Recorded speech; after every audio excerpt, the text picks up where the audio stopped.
السلام عليكم البنات، كنتمنى تكونوا بخير وفي صحة جيدة. اليوم جبت لكم واحد الوصفة اللي سهلة بزاف ومجربة.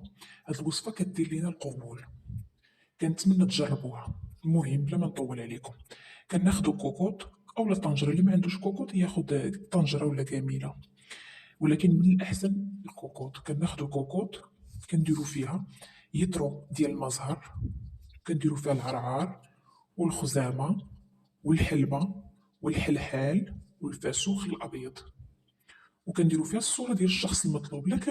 لا كنتي هاد القبل باغا ديريه جوج الناس أو ثلاثة الناس، كديري التصاور ديالهم كاملين مع هاد المقادير، مع هاد الشي هذا.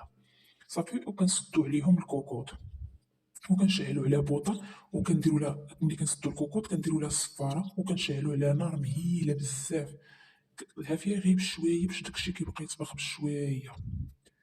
صافي، وكنخليو داكشي يطبخ مزيان ويطبخ بشويه. ولكن البنات ردوا البال معاها، مره مره خصنا نحلوها نقلبوها. ملي تبان لينا نشفات، صافي كناخدو داكشي اللي بقى لينا وكنديوه نرميوه في شي جرده ونرجعو بحالتنا.